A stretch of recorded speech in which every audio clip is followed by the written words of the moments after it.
الحمدللہ رب العالمین والعاقبۃ للمتقین والصلاة والسلام علی سید الانبیاء والمرسلین اما بعد فاعوذ باللہ من الشیطان الرجیم بسم اللہ الرحمن الرحیم وقرن فی بیوتکن صدق اللہ العظیم۔ اور اپنے گھروں میں ٹھہری رہو۔ آج کا جو میرا عنوان ہے وہ ہے جن بہنوں کو سنتوں پر پابندی اور مدنی برقع پہننے کی وجہ سے ستایا جاتا ہے ان کے لیے حکایت۔ درود پاک کی فضیلت نبی اکرم نور مجسم شاہ آدم و بنی آدم سیاہ لامکاں شب اسرا کے دھولا مصطفیٰ جان رحمت صلی اللہ علیہ وآلہ وسلم نے ارشاد فرمایا، مجھ پر درود شریف بھیجو اللہ تم پر رحمت بھیجے گا۔ صلو علی الحبیب صلی اللہ تعالی علی محمد صلی اللہ علیہ وآلہ وسلم۔ پڑھیے، الصلاۃ والسلام علیک یا رسول اللہ وعلی آلک واصحابک یا حبیب اللہ۔ ہمارے معاشرے کے اندر جو اسلامی بہنیں مدنی برقع پہنتی ہیں اور سنتوں پر عمل کرتی ہیں تو انہیں معاشرے کے اندر کمتر سمجھا جاتا ہے اور خاندان میں بھی اس کی اتنی اہمیت عزت نہیں ہوتی، حالانکہ یہ بات درست نہیں ہے، کیونکہ جو عزت ہے وہ اللہ کے لیے ہے، اس کے رسول کے لیے ہے اور مومنوں کے لیے ہے۔ جو بندہ دین اسلام کے اوپر عمل کرتا ہے تو اللہ پاک اس کو عزت سے بھی نوازتا ہے، اس کو مخلوق کی محبت بھی حاصل ہوتی ہے، یعنی کہ مخلوق اللہ کی اس کی طرف جھک جاتی ہے اور اس کی خدمت کرتی ہے اور اس طرح اسے بہت اچھا لگتا ہے۔ مگر ایک دوسری سمت بھی ہے، وہ آزمائش والی سمت ہے کہ اللہ اپنے نیک بندوں کو آزماتا ہے۔ تو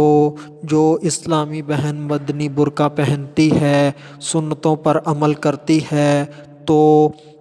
اسے خاندان میں محبت اور عزت آزمائشی طور پر نہیں ملتی اور اسے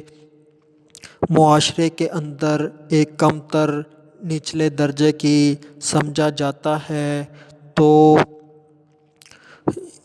اس کے اوپر اسے چاہیے کہ وہ صبر کرے اور اس واقعہ کو، اس حکایت کو ذہن میں رکھے کہ دین اسلام کی وجہ سے، یعنی کہ اللہ پر ایمان لانے کی وجہ سے جتنا ظلم حضرت سیدہ آسیہ رضی اللہ تعالی عنہا پر ہوا، اتنا ظلم آپ پر کبھی بھی نہیں ہوا ہوگا اور نہ ہی ہوگا۔ آسیہ رضی اللہ تعالی عنہا یہ فرعون کی بیوی ہیں۔ جب فرعون کا مقابلہ حضرت موسیٰ علیہ السلام کے ساتھ ہوا تو حضرت موسیٰ علیہ السلام اللہ کی عطا کی ہوئی طاقت سے فرعون کے جو جادوگر تھے ان کے اوپر غالب آ گئے اور جادوگر مغلوب ہو گئے۔ تو اس پر جادوگروں نے جان لیا کہ یہ کوئی جادو سے ہمارا مقابلہ نہیں ہوا، بلکہ حضرت موسیٰ علیہ السلام اللہ کے سچے نبی ہیں۔ تو وہ جادوگر حضرت موسیٰ علیہ السلام کے اوپر ایمان لے آئے تو حضرت سیدہ آسیہ رضی اللہ تعالی عنہا بھی حضرت موسیٰ علیہ السلام پر ایمان لے آئیں، اللہ پر ایمان لے آئیں۔ جب فرعون کو پتہ چلا کہ اس کی بیوی آسیہ حضرت موسیٰ علیہ السلام پر ایمان لے آئی ہے تو فرعون نے بھرپور کوشش کی کہ یہ اس نئے دین سے منحرف ہو جائے، تو سیدہ آسیہ رضی اللہ تعالی عنہا اس سے نہ پھریں اور فرعون نے حضرت آسیہ رضی اللہ تعالی عنہا کو سزائیں دینا شروع کی۔ آخر کار جو فرعون نے سزا دی وہ یہ تھی کہ سیدہ آسیہ رضی اللہ تعالی عنہا کو ایک تختے کے اوپر لٹایا گیا اور سخت تیز دھوپ تھی، اور سیدہ آسیہ رضی اللہ تعالی عنہا کے ہاتھوں اور پیروں کے اندر بڑی بڑی میخیں گاڑ دیں، یعنی کہ اس تختے کے اوپر حضرت آسیہ رضی اللہ تعالی عنہ کو میخوں کے ذریعے سے جوڑ دیا گیا۔ اس حالت میں بھی سیدہ آسیہ رضی اللہ تعالی عنہا حضرت موسیٰ علیہ السلام پر جو ایمان لائی تھی نہ پھریں۔ حضرت آسیہ رضی اللہ تعالی عنہا نے اللہ پاک سے دعا کی، یا اللہ میرا گھر اپنے قریب جنت میں بنا دے۔ یہ دعا قرآن مجید میں موجود ہے۔ تو اللہ پاک نے حضرت آسیہ رضی اللہ تعالی عنہا کا گھر جنت میں بنا دیا، اور حضرت آسیہ رضی اللہ تعالی عنہا حضور پاک صلی اللہ علیہ وآلہ وسلم کی جنت میں بیوی ہوں گی۔ جب حضرت آسیہ رضی اللہ تعالی عنہا اس تختے پر موجود تھیں اور کیل ٹھوکے جا چکے تھے تو ایک روایت میں آتا ہے کہ اوپر اٹھا لیا گیا، اور دوسری روایتوں میں ہے کہ حضرت آسیہ رضی اللہ تعالی عنہا پر فرشتوں نے سایہ کر لیا، تو اللہ پاک نے حضرت آسیہ رضی اللہ تعالی عنہا کو جنت میں ان کا گھر دکھا دیا۔ یہ صرف سننے کی حد تک تو آسان لگتا ہے، بندے کے جسم میں سوئی چبھ جائے تو بندہ سارا تڑپ جاتا ہے۔ یہ گمان کرو کہ جب سیدہ آسیہ رضی اللہ تعالی عنہا کے ہاتھوں میں بڑے بڑے کیل جو کہ گاڑے گئے آر پار ہو گئے، اور پھٹے کے اندر ہاتھ فکس ہو گیا، پاؤں بھی فکس ہو گئے، تو کتنا تکلیف دہ منظر ہوگا۔ صرف یہیں پر ہی فرعون نے بس نہیں کی تھی، بلکہ سیدہ آسیہ رضی اللہ تعالی عنہا کے جسم پر چکی کے پاٹ رکھ دیے، یعنی کہ پرانے زمانے میں جو گندم پیسنے کی چکی ہوتی تھی اس کے دو گول پتھر ہوتے تھے، وہ اس کے اوپر رکھ دیے تاکہ ہل نہ سکیں۔ اس سے وہ بہنیں عبرت حاصل کریں، یعنی کہ نصیحت حاصل کریں کہ ان کو